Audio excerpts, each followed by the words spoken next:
Hey, everybody. Welcome back to Be My Guest, a new episode of Be My Guest, I should say, episode number 15. We are continuing to move right along. Again, I say it every week, but I'll just get through it really, really quick. Like us on YouTube. Just search my name, David Bignano, LinkedIn, Facebook, all the good stuff, iTunes, podcast, Spotify. Connect with me on LinkedIn. I'll get you to the right place to see these episodes, to hear these episodes, because there's been so much great content coming out of them.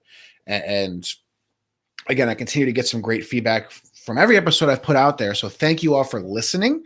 Thank you all for being open and honest with your feedback to this point.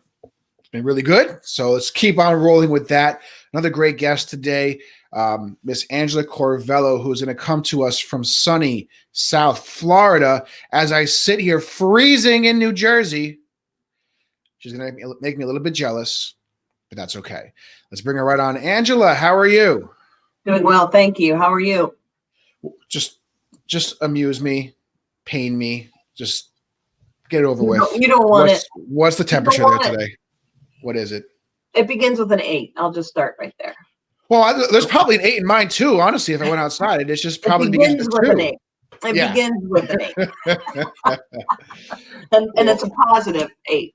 Yeah, well, I haven't been outside yet today, but I'm sure there's probably a 2-8 or a 1-8. Definitely could potentially be a negative up here. You know, we were talking about briefly before the show that I spent about 2 years prior to purchasing my house trying to convince my wife to go down south. And it didn't work out. And then on the most recent snowstorm a little while back, I'm out there shoveling and saying, wait a minute, I wanted to go where there was no snow, but I'm still out here shoveling. She's inside of the nice warm house. How does this make sense? How does it make sense? You know, and like I told you, I really like seeing snow from Florida. Yeah, so you like seeing being the key word. Seeing it, yes. It's pretty from here. I'm sure it is. I'm sure it is. And again, you know, I'll be able to, before we hang up, turn my computer and show you some more if you want. But other than that, you know, I will not be going outside anytime soon, since I don't have to, because I'm here doing great shows with people like yourself. Right on. So, Angela, appreciate you coming on, being my guest today. Just want to dive right into things. So give us a little background about your hotel experience. And again, I will say to everybody out there, Angela is another great person that reached out to me through the Hospitality Family Facebook group.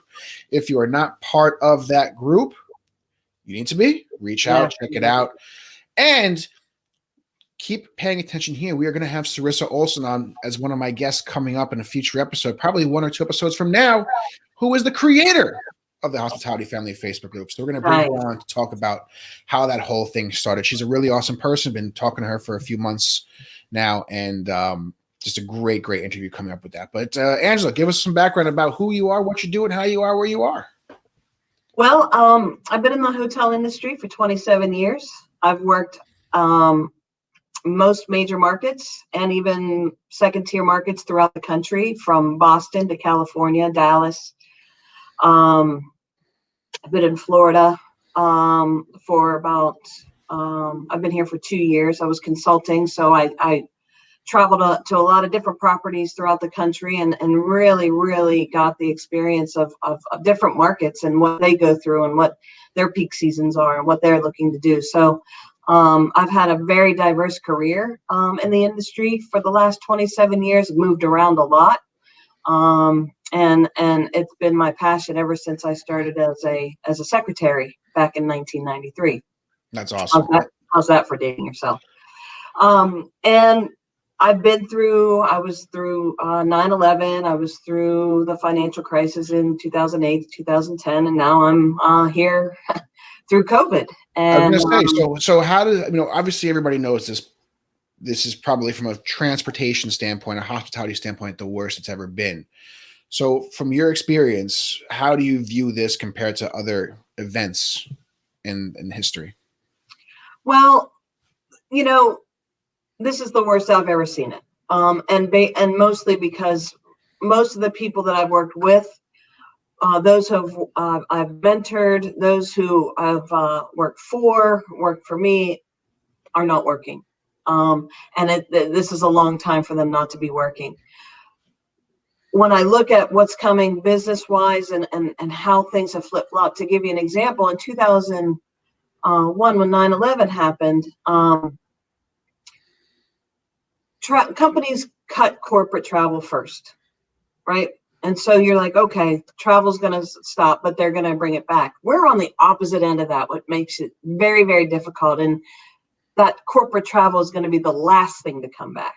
Mm-hmm. So that's what makes it the job loss, how long this is, and there isn't one person. I don't care how many webinars you've been on. I don't care who has been talking. Nobody knows when this is going to come back. Yep. Nobody can predict what's going to happen. That we've gotten a lot of hope over the last couple of weeks with the vaccine, and hopes that keeps moving in the right direction. But this is by far unlike anything I've ever thought that I would experience in my lifetime and in my career. You say that you've been around the country in different positions in different times, and I'm sure you still have contacts in some of those different areas. You're down in Florida, in South Florida. So one of the areas that, for better or for worse, has probably stayed more on top than certainly where I am in New York City area, Boston, DC, those types of areas really, really got hit. Not to say that South Florida didn't, but from talking to those former colleagues, if you even have, what are you seeing in terms of your market compared to some of those other markets, and how has that impacted the way that you guys have been able to operate compared to what some other markets have been able to do? I've kept in touch with everybody from California to, Minneapolis, friends in Dallas. And basically, there's a saying, we're not all in the same boat, but we're in the same storm. Yep. Each property that, my friends that I've talked to, they may have one or two things that have really helped them.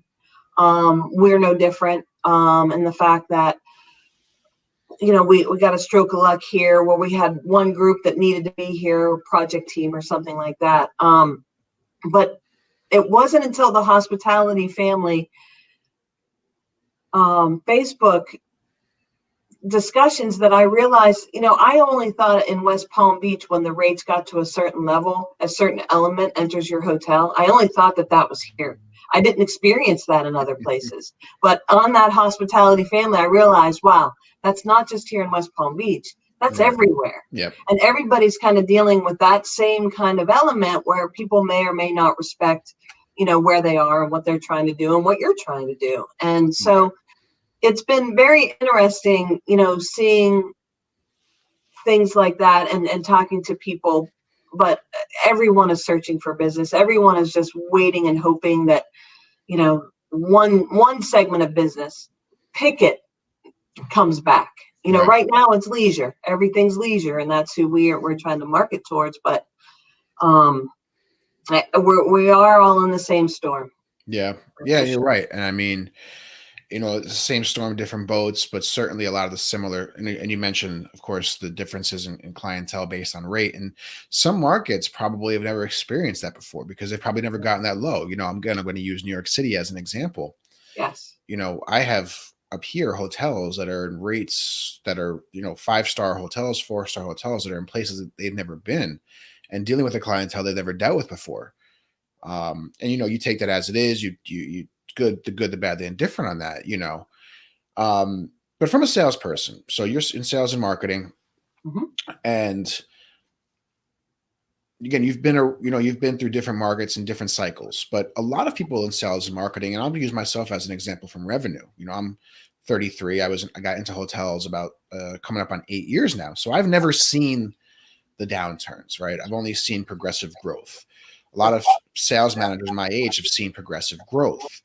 And some of the discussions we've had on No Vacancy is that sales managers now are going to have to start, for lack of a better term, selling again, because they've been so used to people just calling, right? And I've talked to a lot of sales leaders who have said, I don't even have to leave my office. People just call me. I sometimes don't even have to respond back. Now, of course, that's different. That's different markets, right? I'm talking about New York City market, right?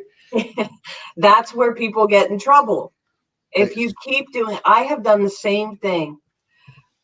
I've changed my ways. I've adapted. I've grown. But I still make outside sales calls. Not now because there's nobody in their offices, right? Right. Still picking up the phone and calling. Still, if you continue to do that, if you continue, and it's going back to the basics, and you never can stop, because you never know when something like this happens. Because I did have relationships that I could build from, and I did keep in touch with my clients. And I think people get stuck in that, and I'm sorry, salespeople, order taking versus sales, where I pick up the phone and, hey, I just booked 100 rooms for 4 nights. And that's great. That's great revenue. There's a lot of maintenance. There's a lot of things that goes into that. And I'm not trying to devalue that, because it's very important that you're able to do that. But if you can start now, with building from the basics and building those relationships and doing the hard work and the prospecting and the dialing for dollars and all of those things, I've never stopped doing for 27 years. Do I love it? No, but it's the recipe to success, and it gets you through these times, because when they're like, oh my goodness, we have to have a meeting, who am I going to call? They call me, because they know that I've given them the service before that they've had. Right. That they've become accustomed to. So, for people who, have only experienced, the good times, now we've seen how bad it can get. And how do you come up from this is by doing the work and prospecting and figuring out what is in my market, what's coming in, use the reports that your corporate office pays for to see what's coming into your market. Read the newspapers, read, clippings. It still goes over very well to see your company in the newspaper, and you cut it out and you mail it to them with a stamp. Go a little backwards to picking up the phone and going old school with it pays off dividends in the long run. So how are you currently keeping those relationships with your repeat clients over the years that have either gone out of the office, or they just obviously don't need to book anything anytime soon? How are you continuing to cultivate those relationships? I call them, hey, how are you? What's your company doing? Or, how's your family? And what I do is I take a different segment a week. So, one week I'll call Smurf, 1 week I'll call government, 1 week I'll call corporate. And then I've just been rotating that. Hey, just checking in, just wanting to let you know that we're here. Hey, here's this new program that we're doing for your cleanliness. Here's what we're doing in our meeting space. Whether they want to hear it or not, they're receptive to it, and they appreciate that we haven't forgot about them. Exactly. And, hey, is there anything that you guys need, even for your family, for visiting, because nobody can, should be, gathering at homes, but people are still traveling and they're just staying in hotels. Oh, hey, my brother's coming down and I want him to stay with us, things like that, helping them out. And it's my hope that when we, come back out, that, hey, we're back and we're ready to use the hotel again for business purposes. So just reaching out, old school style, picking up the phone, sending a note, handwritten note. I send Thanksgiving cards. I don't send Christmas cards. Everybody celebrates things. Well, most people, in America, celebrate, Thanksgiving cards. Just little things like that let people know that you hear them, that you're worried about them, and you're thinking about them, and that pays a lot of dividends in the long run. I love that, because this is a great time to be cultivating those relationships, whether it's established relationships or finding new ones, because and again, you're in a sales and marketing role. I've never been in that role, but I understand that it's very difficult to, for lack of a better, we'll use the industry appropriate term, to shift business from one hotel to another, right? Especially with BT groups. Yes. And when this whole thing started, and I was furloughed originally, we were still in contact with our salespeople and executive leadership team, and we're talking about how this is such an important time that you can definitely be shifting a lot of business right now, potentially, because other sales leaders may not be making those calls, may not be cultivating those relationships for various reasons, because they're busy doing 1,000 other roles. They've been laid off. There's a million different reasons why you may be able to have an opportunity now that you never had before. Right. With all that, and everybody's answering their phone right now. Yeah, well, that too. See, that's a sales professional right there. I didn't even think of that. I didn't even think of that part. So how do you, we were talking briefly before we started this about the different responsibilities you've taken on. How are you, granted, I understand you're not doing too many sales right now from anybody's perspective, but how are you able to kind of figure out the way to keep doing what you're doing, keep working how you're working, keep establishing the relationships you want to establish, but also having to check guests in, check guests out, maybe help housekeeping? How are you keeping all that in order? I don't know. um, it's based on need. We when I'm back here and I'm in my office, there's a bell at the front desk, and when they get in the weeds, they hit that bell, and I go up and I help them. And I'll be honest, it's like we said before, I didn't know how to check somebody in or check somebody out. I knew how to hit the tape chart to see what rooms were available to show, and I took the training for the program, but I never really knew it. And when this started happening, I said to my general manager, I said, it looks like I'm going to have to learn how to check people in and check people out. And I didn't realize that how much I was going to be able to do that. So Mhm.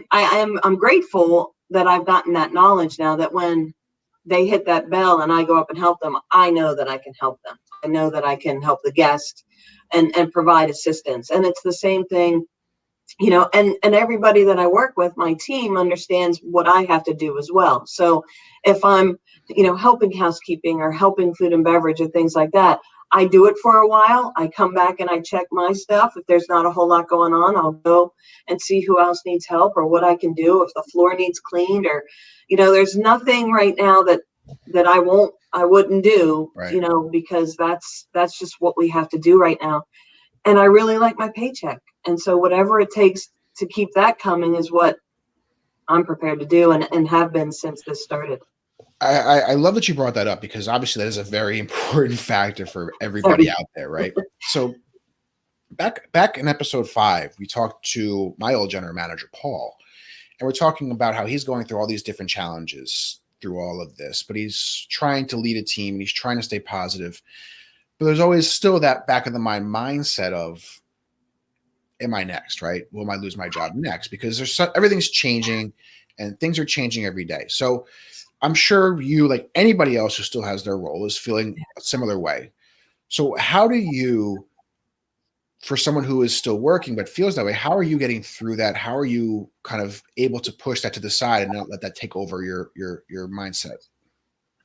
It was really difficult in August, especially because something happened at July 31st where benefits stopped, and companies, really started going from furloughs to firings. And I watch people post on Facebook and in different platforms, veteran 25 years, lost my job today. Can't believe that, and you cannot help but think, oh my gosh, when am I going to make that post? Am I going to make that post? What do I have to do to not make that post? And a lot of things are beyond my control. I Yeah. can only do so much, right? I can only bring in whatever revenue I can bring in,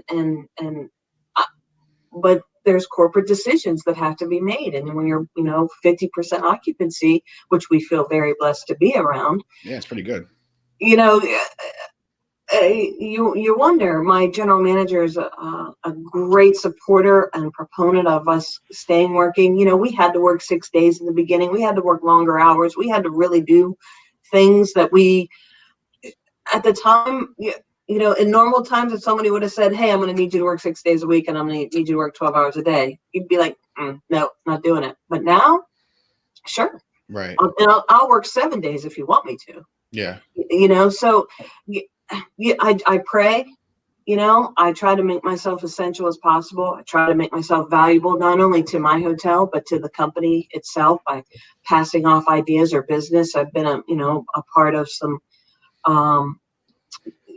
smaller clusters where we're discussing options of, how to get through this, and, things like that. So just really whatever it takes, and praying a lot, because we're not done yet. No No, matter what anybody says, we're not done yet. And no. every group that I book, or every and it's not very many, but I'm like, okay, I'm going to get a paycheck. Yeah.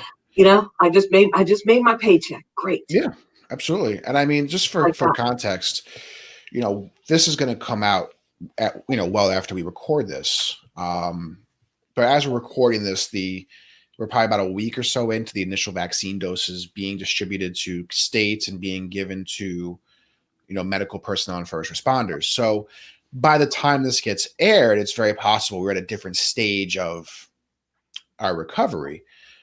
But even at that point, it's only going to be maybe a few, it's only going to be several weeks away from when this gets posted. We're not going to be that far ahead.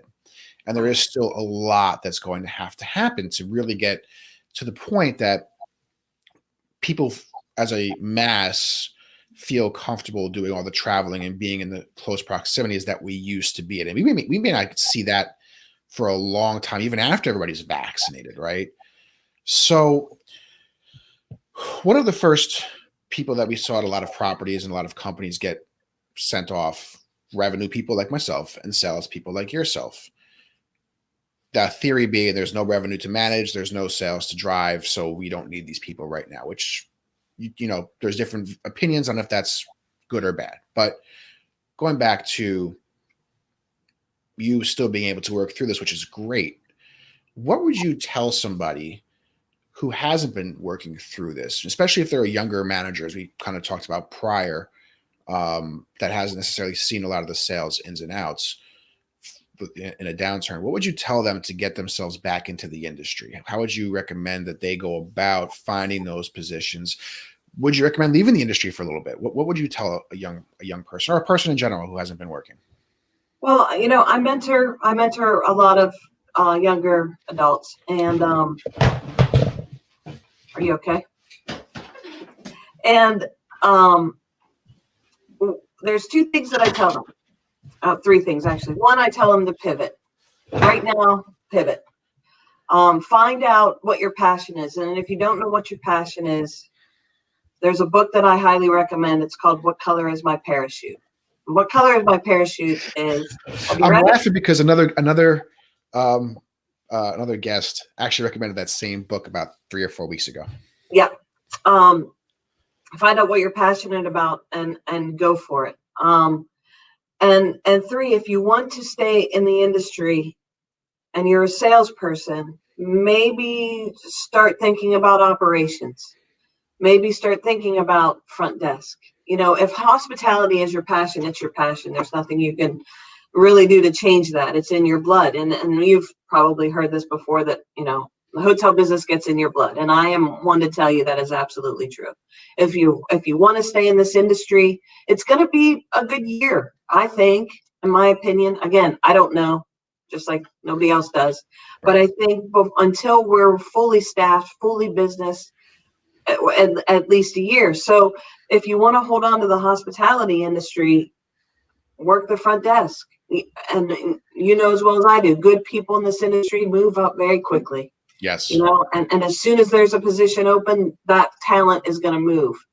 And always be looking for those opportunities. And when I say pivot, I mean, there's a lot of people, and I've seen a lot of people go into real estate.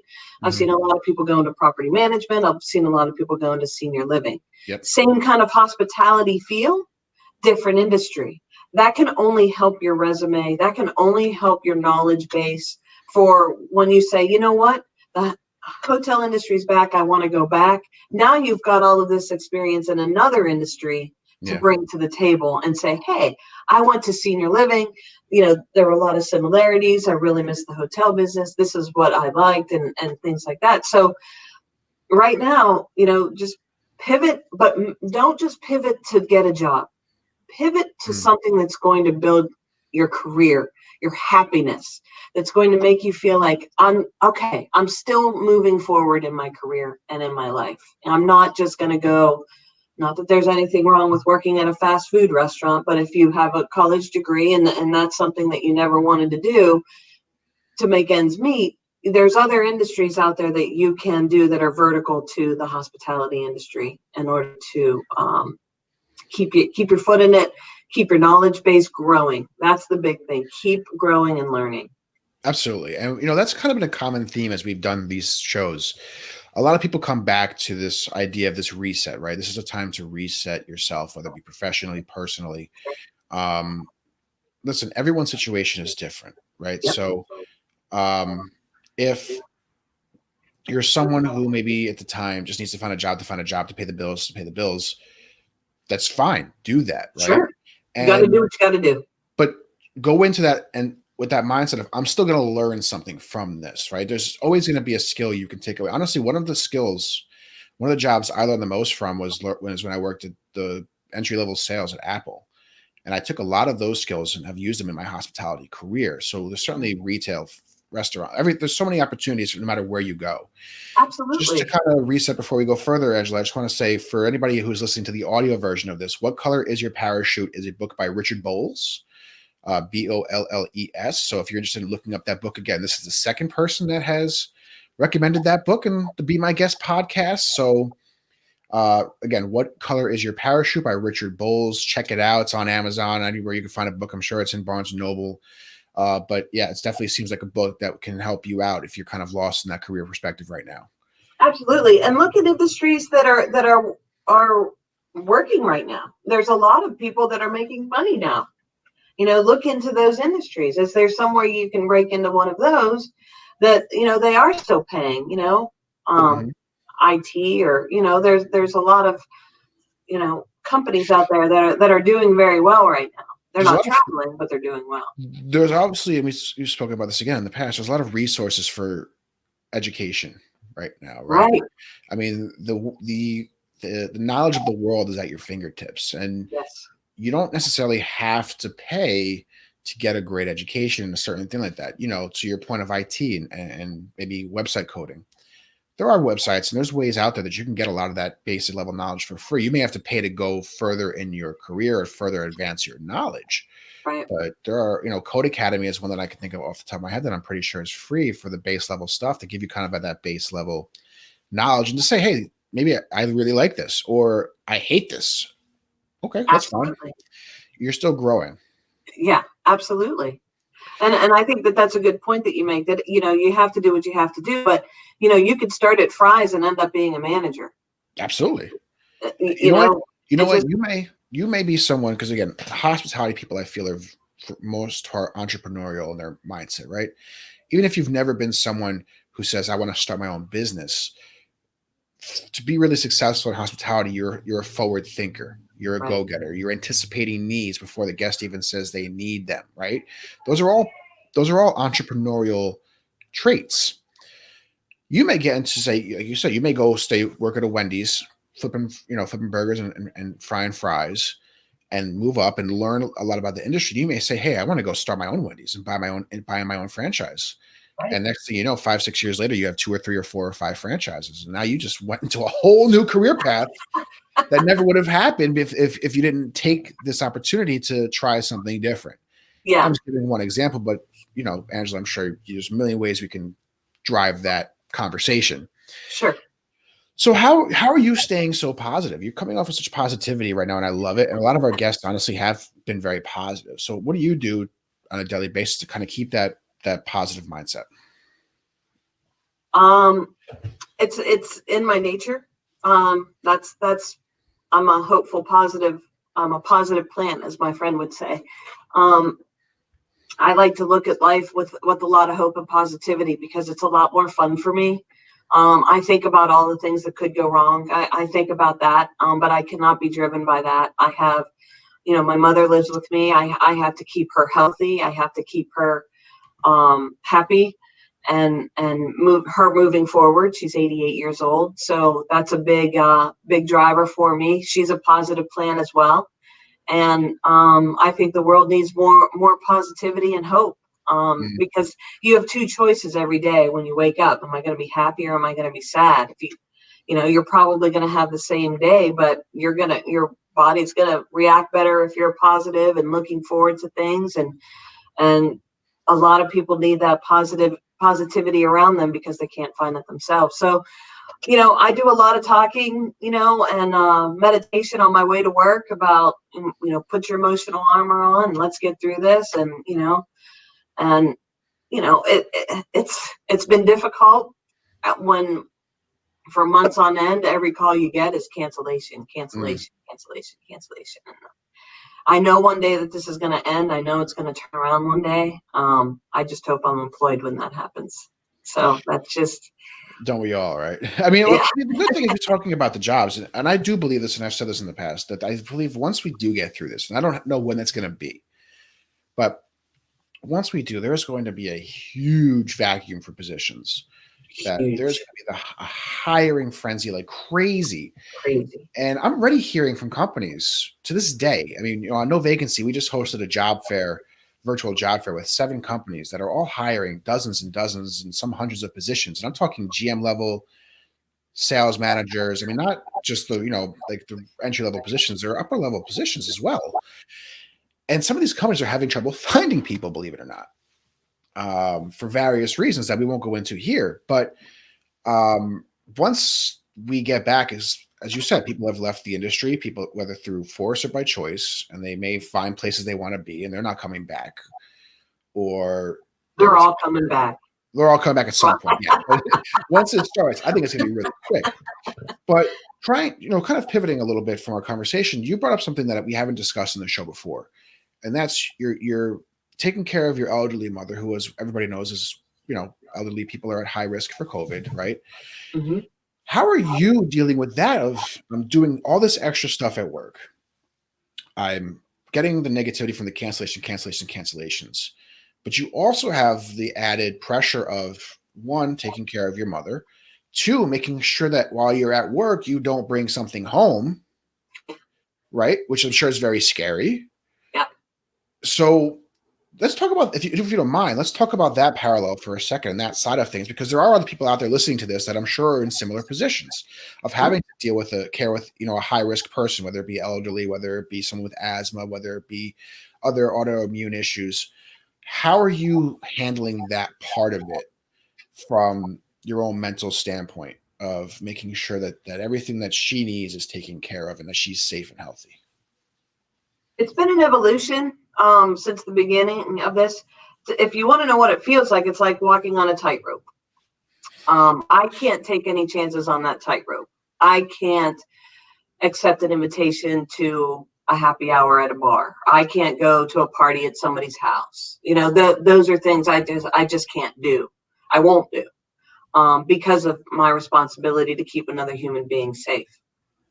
Um, in the beginning, we were washing off the groceries. I had a system where I would we live in a condo. I would come in, my mom would go to her room. I would come in, go out to the balcony, take my clothes off there, come in and take a shower, then come out and see her.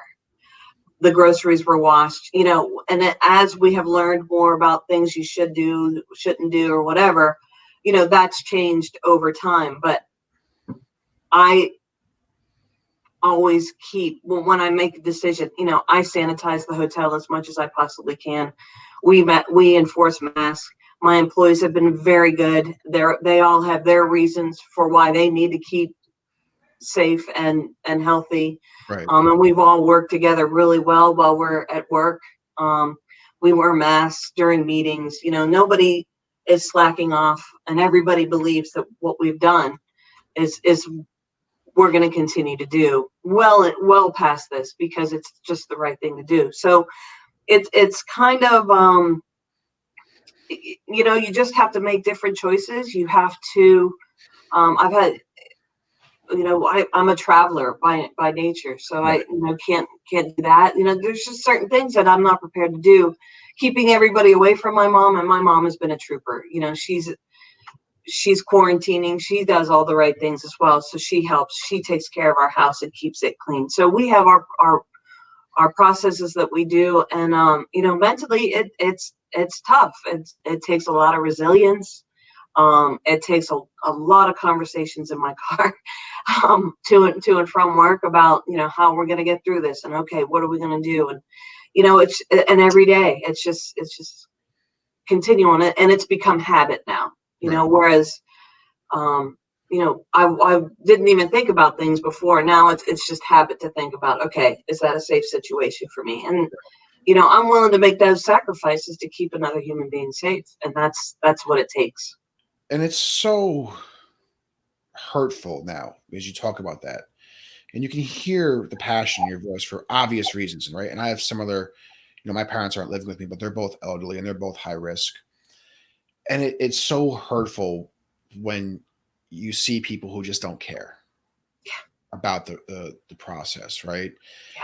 Because there's so much more at risk for you and for me and for so many people out there that it's just like, how selfish do you? And I'm going to try not to go on a rant here but I'm about to. I don't care, I guess, because I look at you and all this stuff that you're going through professionally and personally to keep your job, to keep your hotel going as well as possible, to keep your mother healthy and happy, and it could all be ruined because one idiot refuses to put on a mask.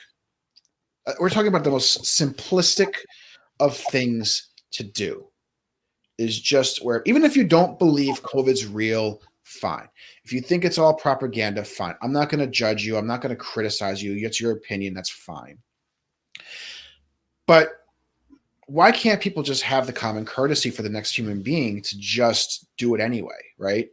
Just to say, okay, I don't believe any of this nonsense, but I'm just going to do this because it's common courtesy for the person next to me who feels a little bit different. And it's just, I just don't get it. I don't get it. I was riding the train a little while back to go into Manhattan for a side work thing because I don't have a full-time job. And I'm on what's called the PATH train, which is basically a subway from Jersey to New York. And it's empty for the most part. And there's 6 people on different cars that are on this train. And I'm literally seat hopping because every time someone gets on and sits next to me, they're like, their mask is either down here or it's not on at all. There was in another car. I was going to switch cars actually. And the car that I was going to go to, I see people. There's nobody on either side of them.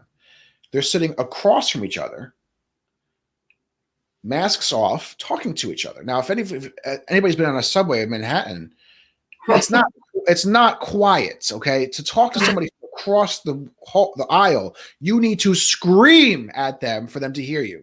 Yes. These 2 inconsiderate people are having a full conversation with each other, masks off across the aisle, instead of sitting next to each other, where you can hear pretty easily, with your mask on, having a conversation. And again, it's not like the train's packed, crowded like it typically would be. There's nobody else in this car.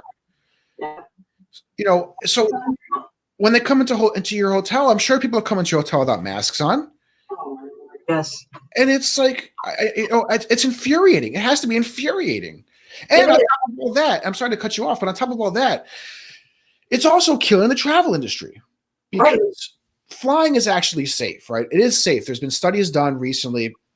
You have the chance of you catching COVID on a flight are like 1 in 27 million. 1 in 27 million, assuming all the protocols are taken care of, basically wearing a mask, right? I mean, that's really it. That was the protocol, wear a mask. That was what it was different. Right. The chances of you getting in hotel rooms are so minimal, and they've done these studies, right? I don't know the number off the top of my head. In New York, the contact tracing, the rate of infection from eating in a restaurant was 1.9%. And they still shut down the restaurants. Different conversation for a different day. But all those things taken together, flying, staying in a hotel, eating in a restaurant, if you're wearing your mask, is like a 5% transmission rate if you pack it all together. So if you're traveling safely and doing the right thing, you can travel. You can give Angela's Hotel business. You can support the travel industry by keeping yourself safe and doing the right things. And the reason that we're stuck in this shithole situation is because people are not doing that out of, I don't know, is it just stupidity? Is it lack of common courtesy? Is it, I don't have the answer. But again, I'm trying to keep from screaming because I am more passionate about this than I'm letting on, I think, right now, because it's impacted me in so many levels as it is you. It's amazing how many people walk in and we say, do you have a mask? Oh, yeah, it's in my car. Okay, well, I'll wait if you go get it. Oh, you're going to make me go out and get it? And I've said this before, I wish I had a mask that said, I'm trying to keep an 88-year-old alive. Please wear a mask. Like, I don't You should Parents make one. have to walk 20 feet to go get your mask. I'm going to ask you to do that because you're going to keep me safe and I'm going to keep you safe. But the excuses and the things that people come up with for not wearing a mask, oh, I have a card that says I don't have one. Okay, can I see that? Because also what people I don't think realize is that there's other guests in the hotel. Mm-hmm. And here in Palm Beach County, a guest can call Palm Beach County and say, hey, at that hotel, they're not wearing masks. They're not making people wear masks. Then Mm-hmm. Palm Beach County shows up and they're like, and this actually happened. And the woman said, well, I don't know why we received a complaint because I walk in and everybody's literally wearing a mask. And I said, yo, yeah, we enforce it. We have to. Yeah. $10,000 fine to the business, not individuals. You can't find individuals, but you can find businesses. And watch Now, how fast there that is the one gets person down. who walks into this hotel that is, number one, worth the health of my mother, and two, worth $10,000, fine. And that's on the surface level, going into the inconsiderate and all of that behavior. It's just amazing to me that people just won't do it. They, what, and a nice comparison is you stop at stop signs, you Yep. stop at red lights. Yep. Those are rules, right? You Mm-hmm. do that. Why do you do that? To keep yourself safe. Yep. Don't stop at a stop sign, get pulled over, you get a ticket. Or worse, you're in an accident, you hurt somebody, hurt yourself, or kill somebody. If people looked at it like that, mask is like a rule on the road. Just follow it. And everybody's happy. And it's such a simple thing. Like we're not asking people to wear these big, like heavy contraptions that would like breathe for you. Like it's just a little piece of cloth. And listen, I've seen people like literally on the road sprinting in these things. Right. It's the whole excuse of I can't breathe in the mask. Listen, I can. I get it. Maybe other people for some reason can't. But I've seen that there's no such thing as a card. You have doctors and nurses doing 24-hour shifts in like 4 of these masks, and they're running around fine. Right. I don't believe. I'm sorry. You want to talk about not believing about COVID? I don't believe that you can't breathe in one of these masks. Absolutely. And here's the caveat. I hate wearing a mask. You hate wearing a mask. There isn't anybody who's like, oh, I can't wait to wake up and go to work and put this thing on, off and on and on. These things, these little like tie things. One of our guests gave it to us. Highly recommend it. I don't want to wear it. I don't like it. I have teenage acne because of it, right? I don't like it at all. But I have to do it, and so do you. Just like that. It's just again, we could dive into this conversation for another 2 hours probably. It's just so mind blowing that this is even a conversation in the first place. Right. It really is. And that it's and we're doing a show.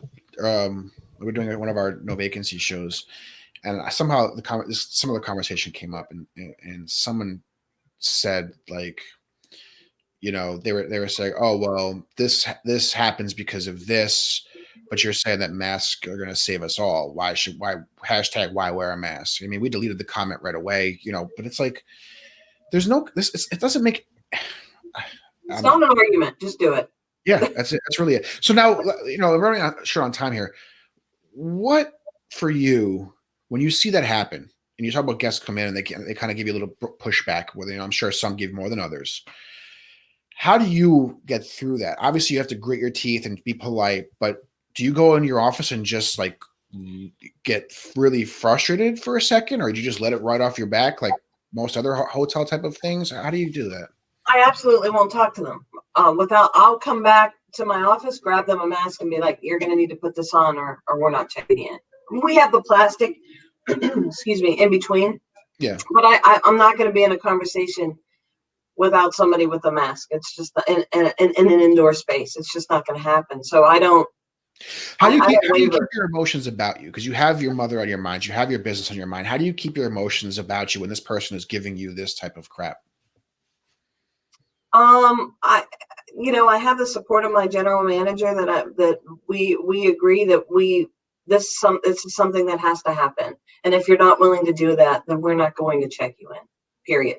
There's no argument. We don't go back and forth. That either you're going to put this mask on, and we're going to continue this this process, and you're going to go to your room and do whatever it is that you'd like to do, or you're going to refuse to put a mask on, and you're not going to check into my hotel. It's just not going to happen.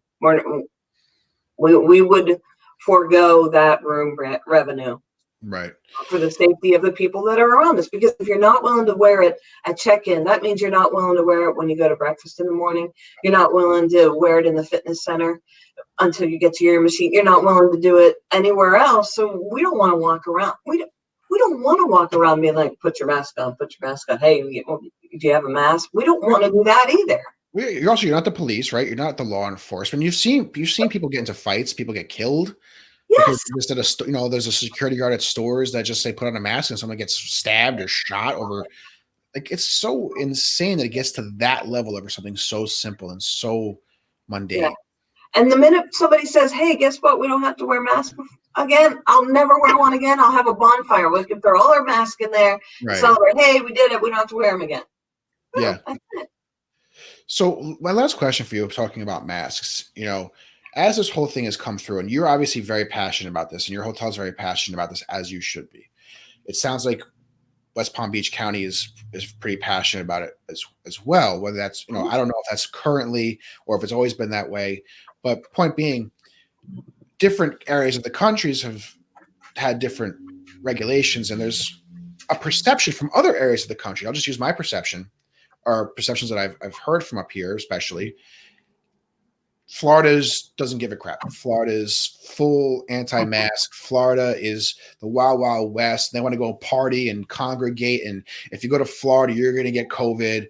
And it's super dangerous, and it's irresponsible to even think about going to Florida until this whole thing is over, because Florida is that irresponsible. Not saying that's true. I'm just saying that's a mindset of a lot of people in a lot of parts of the country.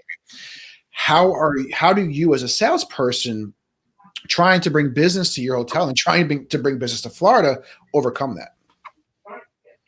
The new revenue for us is cleanliness. That's how I speak. I speak about cleanliness, and I speak about everything that we've done. And I talk about numbers, how not one of our employees have gotten COVID, or our managers have gotten COVID. The people that have been working the entire time through this, not one of them has gotten sick, knock on wood, right? That's how I talk. And Florida as a whole, I felt like Florida, they would come out and say something, and the state of Florida would be like, what? Like, hey, there's a pandemic. And, 2 weeks later, we're like, what? There's a pandemic. But it's different sections, because different things are happening in different sections of Florida, right? So, we've been clumped in with Broward County and Dade County, which is Fort Lauderdale, is Broward, and then Miami-Dade, and Palm Beach County. So the three of us in South Florida are the ones that have had the worst cases. The more people live here, things like that. Where the West Coast, it's party town over there. They're not doing anything. Even so, in Palm Beach County, you go to Martin County. I went to a restaurant yesterday, or a couple weeks ago, after playing golf. I sat down, and the waitress didn't have a mask on. I said to my friends, I go, why isn't she wearing a mask? And they're like, oh, we're in Martin County. And I looked around, and people who were not wearing masks were looking at me as if I was crazy. And I was like, I couldn't be in that situation. So it's you can't say Florida as a whole, because every area of Florida is going through something different. But Palm Beach County, I think that they've done a really good job enforcing things, and you really don't go too many places.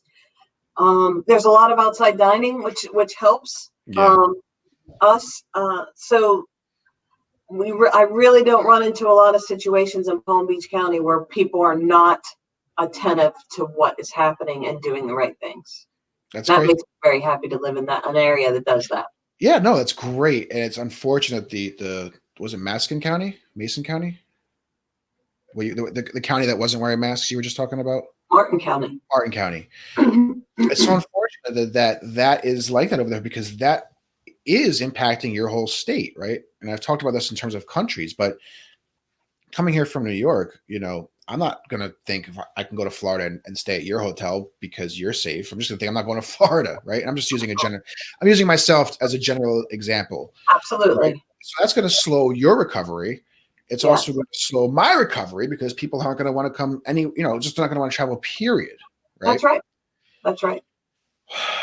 Angela, this is again we came up on time here, but this is has been an amazing conversation, especially from the sales and marketing perspective. So before we wrap here, if anybody wants to reach out to you, just know more about you, just wants to say hey and just ask advice, how could they reach out to you? I'm on LinkedIn. I'm on. They can reach out to me there. They can send me an email at angela.corvello@whg.com. And I'm happy to help anybody that needs it. Keep my eyes and ears out always for opportunities for people. So I can be a resource and a mentor for those who need it, and I'm happy to do it. I love that. Thank you so much for your openness and willing to do that. And anybody out there who is looking to travel to Florida, whether it be for business, for groups, or for leisure, reach out to Angela because you heard it here first. Her hotel and her county are safe, they're clean, and they're making sure that people around you are following the same standards to keep you safe. So don't go to certain parts of Florida. Go to West Palm Beach, contact Angela, and she'll keep you nice and safe. Get away from this Absolutely. cold, beautiful, cold weather up here in the Northeast. Angela, thank you so much for being my guest today. Thank you so much. It's been a pleasure speaking with you, and good luck with everything. Thank you. Appreciate that. Wow. Again, great, great insight. There's really not much really to top that off, and I won't say I loved it, but I appreciate Angela talking about the vulnerability of her with her mother because of the challenges that people who are not following mask protocols are causing her. And if you're somebody out there that is struggling with something similar and you're feeling isolated because not everybody's in that position, I think Angela will be a great resource to reach out to. How does she getting through that? What are some of the things that she's doing? Could definitely be a great tool because there are people out there that are like that have high risk people that they are either in close contact with or live with them. And it has to be, as Angela said, it has to be a very stressful with everything you need to do to keep them safe. So thank you again to all of you for being my guest. Another great episode. We will be back next week with one more. Like, follow, comment, all the good stuff on all the different social media channels. Of course, if you want to be my guest, you want to tell your story, reach out to me. LinkedIn, Facebook, it doesn't matter. We want to have you on, no matter what position you're in, no matter what part of hospitality you're in. I just want to know about you. So thank you again, and we'll be back next week.